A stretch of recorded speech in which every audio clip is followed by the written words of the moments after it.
Hello everyone, today we are going to solve the Devvortex, another hack the box. So let's get started. First we are going to scan the port as we already know the IP. So let me show you, I've also added it into the host. I'll show you that later. Okay, so let's start with the sudo.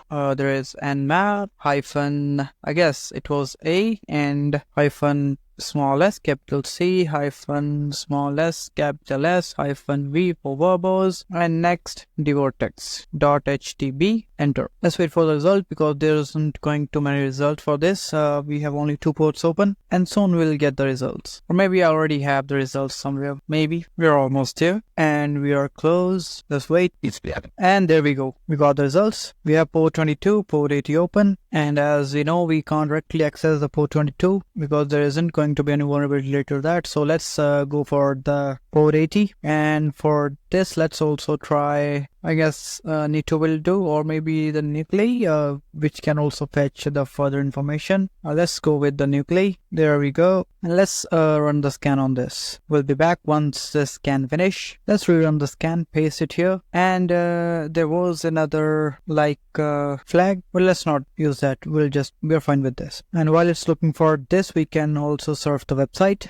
I guess let's let it finish, then we'll go to the browser, as it seems I have to restart the VM for some reason. But yeah, let's wait. We can cancel this. We will just directly surf the website, and let me restart the machine. Machine is back up. Let's go to the browser directly and surf the Devvortex, and don't forget to put http:// so it won't take us anywhere else. Let's use a link gopher so we can extract all the links which are available on this page, and it seems there are not many. Let's check the page info or the source code, and it seems all the components are static. Yep. What about this one? I think the home page itself is also static. Where is the form, content section? Yep, the whole page seems to be static. Let's close both of these. Yep, this button doesn't work. What about these? These also not working. Okay, so we have got some idea that there are some pages, but this whole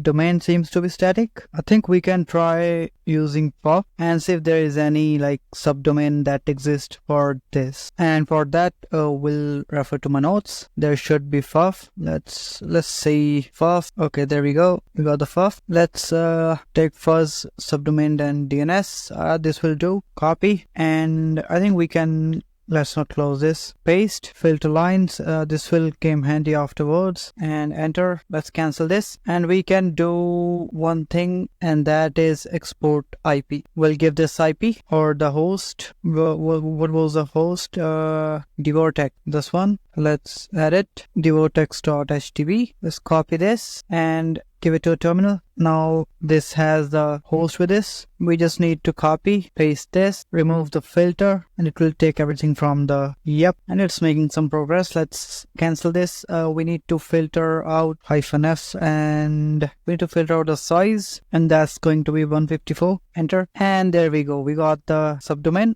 with the dev. Let's see if it's responsive or not. Remove this. I'll put dev dot. Enter. Nice, this seems to be working. And the next thing we can try is we already see that let's cancel this. I don't think there's going to be any other subdomain. Let's give update this. We'll give the dev dot. So now on, if we are using some external command or something, we can directly just use the $IP. There we go, we have updated the IP reference. So let's clear stuff. The next command we can use is I think the dir search. That will do, because we will be able to crawl faster the directories that we need to look for, or the endpoints. Let's go to dir search, and we can, I believe, try this, or we can try this. Let's try this one. We don't need the full URL, also not the status, because there are some places where status can differ. So we'll go for dir search, dev dir search, and enter. We'll put Kali, and it should be starting soon. Let's let it finish, and I'll show you guys directly the results. I might cancel sometimes this command, so I can give it the filter. So I'll see you guys with the final command and the result. Okay, so we are back. We got the results. Let's check ls dev dir search. Let me clear this first. Cat dev dir search. There we go. And let's grab it out so we can see the clear output. Grab 200. There we have it. So if you see that we have endpoints related to the administrator, there is a htaccess.txt, there is a license.txt, there is readme, there is a robot. We can open few, like open this link. We can try opening this link. We can try opening this one too. Yeah, we will open few, and license one we can check if there is anything related to version that can help us proceed further. The next one is readme. After that, I believe this one will do. Yeah, so now we have the 4 links. Let's check all one by one. Let's go with the web config, and it seems to be XML file, and it doesn't seem like it's containing anything special though. So let's close. And for this one, this is a readme.tech, and it seems we got something funny going on here. And yeah, this is the one. We have the Joomla version. Let's check what we got. One thing actually, so let's see over here in this. Do we have anything related to that? And it seems nope, we don't have anything related to Joomla over here. Western license, nothing over here. Nothing seems to be special, like any sort of password or something. There's a gzip information, nope. Empty file. This one is also empty, and this is the administrator page. Okay, so what we have found so far is like we have this 4.2 version of Joomla. Let's find anything related to that. Joomla 4.2 exploit. Oh nice, we got this and this. So this is an information disclosure, and what it will do, I see. So it will provide us the information of the SQL database, as you can see over here, and we can access it by using the credential which it will provide, as far as I can understand. And to do so, we need exploit.rb. So it's going to be a Ruby based exploit. Let's go to raw, copy this, go over here, and we'll perform wget, paste, and enter. And with that, there is another file that we usually need when it's up to Ruby, and that's this gem file. So we go to raw, copy this, and we'll perform wget, paste it, enter, and let's see if we have these. Okay, it seems we have downloaded twice. Let me remove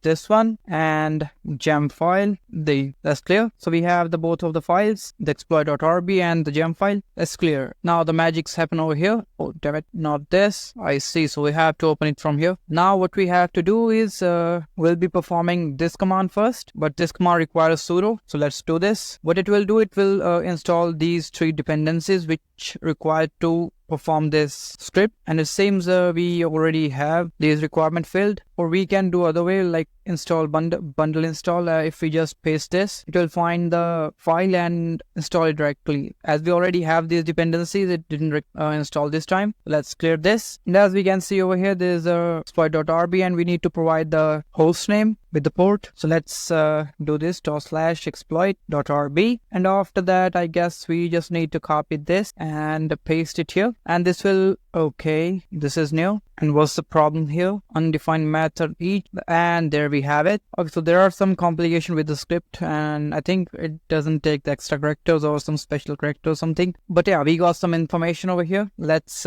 copy paste this into the Obsidian, and we'll open the test over here. We'll keep this out of the box information. Yep. Now that we have the username, we have the password, and we can see that there are 2 users. One is a register one, and there is a super user. So for now, I think we will be working with this, but once we get the access, we must be looking for this guy most probably. So like we got the username and password for this. Let's go to the administrator and see if this works. This is a Lewis. Okay, didn't paste. Yep, did now. And this is going to be the password, and now click the login, and nice, we are in. And like you guys know, whenever we found something like these, what's our go-to place where we can grab the data. So in this, our go-to place is like if it's a WordPress or something like that, that's utilizing the framework. So we generally go to the plugin. So if we go to plugins, let's see what sort of plugin it holds. Okay, so it's containing quite a much. Let's go to system, and over here, sorry, not the plugin but the template, and there is administrator templates. Let's check that. And if you remember, we have this same into over here too. Let's go here. Yeah, over here, there we go. Over here we have the template, so we can try these, and we have autumn details. Let's open this file, and now we can see that we have plenty of PHP files over here, like the components.php, cpanel, login, error,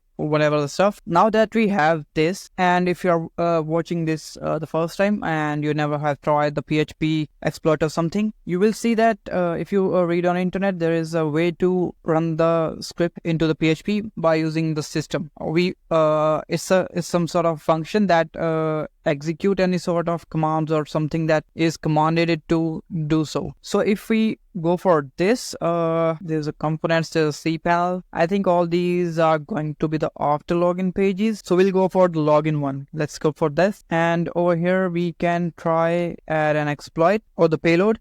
In PHP we use a function called system, and in this we can put our command, and that will proceed further and give us a reverse shell if it's possible. And we'll start writing over here the bash -c for the command, and over here we will define the command that we want it to run. But before that, let's also put the colon over here so it finishes the function. And now we'll put bash with the -i, and it will go to this, and after that we'll run this using the TCP. So we'll go for this TCP dev/TCP, the other side dev/TCP, and now we will define the IP that currently we are using along with the port. So it's going to be 10.10.16.2 and / we use netcat with 9001, and once this finish, it will go same with this into end, and with this we have our function ready to go. And let's also go here, clear this, and we can try netcat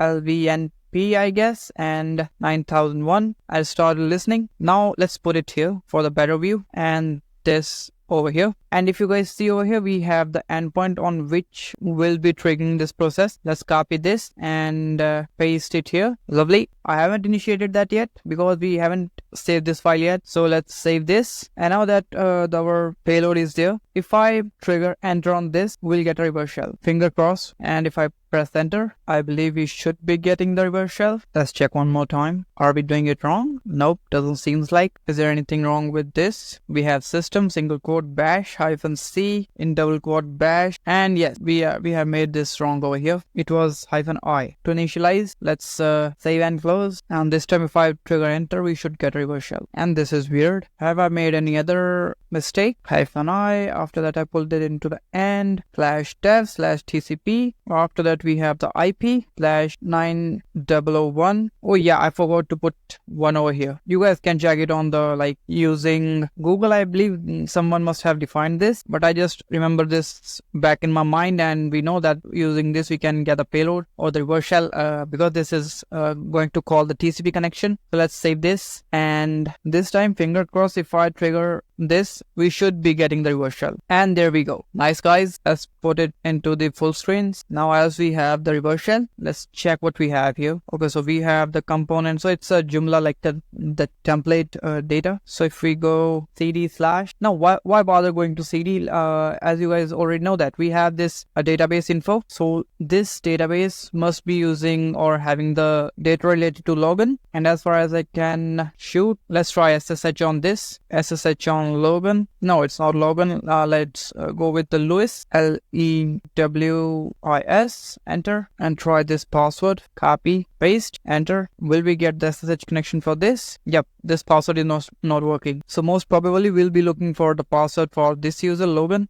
Using that we will be able to connect with that. So let's cancel this and collapse. Let's check there is anything related to MySQL. No, I think it should be here. MySQL database. They should be holding some sort of commands, and I was correct. We have command over here, and password will be asked. Like we need to use this. But before this, let's call a stable shell, and for that we'll be using the spawn TTY, and for this we'll be using the Python one. Paste, enter, and there we have it. Let's close this and copy, paste, enter. Nice. Now we will provide it the password, this one, and with this we didn't get the access. That's weird. Access denied for the user. I see, but did I put anything wrong here? Let's copy again and paste, enter, and using password, yes. Well, this is weird. Let's go to cd root, and I don't think we can perform the clean. Yeah, we can't perform the clear. Okay, let's try once more. MySQL copy. I see what I'm doing. I'm being an idiot over here. Let's paste it here. We need to provide the correct username. And now if I do this, enter, and provide this DB password, we are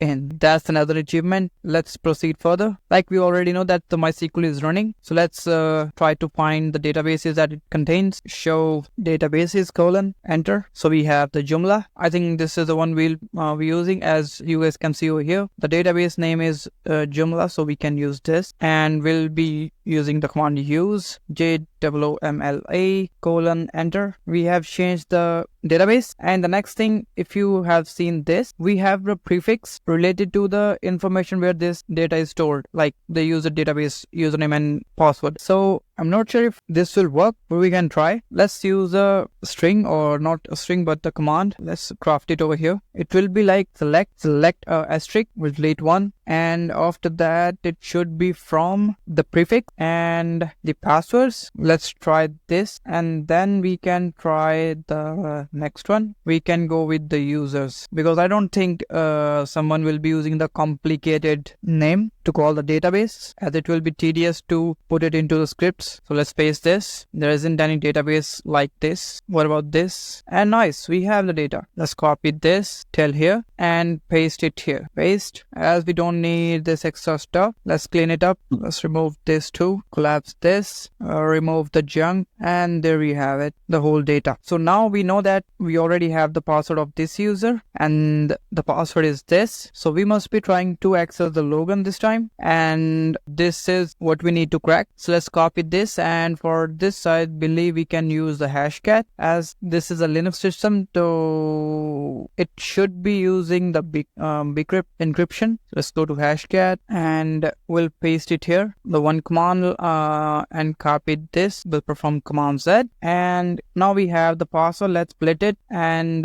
paste it here, and we'll trigger this command. I think we can exit from here. Collapse this, and let's wait till we get the password for this specific hash, and let's close this. Oh nice, seems we got the password. Let's copy this and paste it here. Not here. Now we can try perform the SSH with the user login. SSH login this, and it should ask for password, and it's asking for password. And let's copy this. Turkimocho, I don't know what that is, so let's paste it here and enter. And lovely, we are in the login user. Let's clear this and ls, and we have the user.txt. I won't be showing this, so let's clear this. And the next thing we can try is let's check for the sudo -l, like what sort of permission sudo has to perform. Paste the password and enter, and there we go. We have the port CLI, and if you guys know that it is getting used for like getting the crash report of the system. It can be like a Linux system crash or any other system crash, but it should be Linux. So let's copy this, and if we paste with the sudo and enter, okay, it seems we don't have any crash report currently, so we can't use this. So let's create one, but before that let's check the version of this, and we can check if there is an exploit related to this existing in the market. Let's check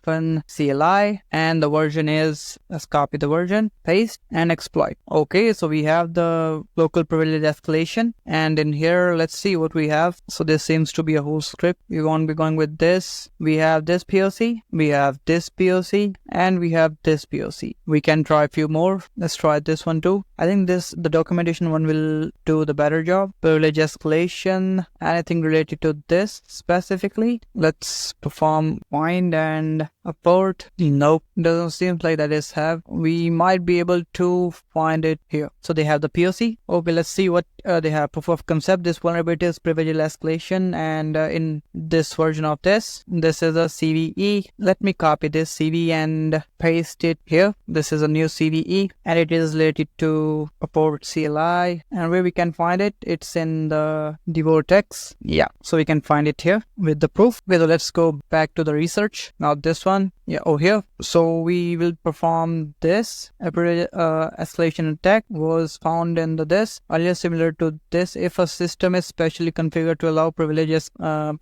unprivileged user to run support CLI, less is configured as a pager, and the terminal size can be set. A local attacker can escalate privilege, and to do so we need to find the file, press V to view report, and this doesn't tell everything, and this also doesn't tell everything. We need a proper POC. Let's check over here. Okay, so we can see that there are people have already released a Devvortex write-up, which is against the hack the box term and conditions, I believe. And I have tried reported sometime, but they don't care about that for some reason. I even have the whole list and I've shared with them, but they don't give a damn about the release. If someone is doing it, it's just once in a while thing they perform this action. Let's check it over here too. And in here, see, we have the video, but I need the write-up. Let's check it over here. Damn it, we can't see a POC. Let's put a POC here. Do we have it here? No, this is also useless. Okay, so let's try this. But if you have ever used this, the IT specialist usually use this to check if anything is crashed on the system. So let me show you. We'll use the same command, but this time we'll put -h for the help. And if you see that we have the -f, start to bug filling mode, and this will help us to gather the crash report if there is any crash happened so far. Let's try that with this -f, and we'll get a list. Okay, so let's see what we can check over here. Let's try sound related problems, and it's performing the scan or collecting the data related to that, and it seems it has collected some. And if we press S, it will send the report. We need to view the report. So if you see over here, it says the press V, so we'll try to view the report, and there we go. And it seems we have the colon over here, and if we see here in this screenshot, okay, we can't open this image. That's weird. Open image in new tab. Okay, we can't open it in the private tab, like I guess. Let's try to zoom in, and here we see that there's a crash report. And what have they done over here? Anything over here? But it seems I understood what we'll be doing. Seems we have to copy this and paste it here, and there we go. We got the root. Let's clear this and perform who am I, and we are root. Let's go to cd root ls, and there we go. We have the root.txt, and with this the box is finished. Thanks for watching, guys. See you in the next video. Till then, have fun. Bye bye, and don't forget to subscribe, share, or like. If you find that there is something missing that I should be putting there, do communicate that in the comments, so I'll keep that in mind from the next time. Have a great day. Bye bye. Thank you.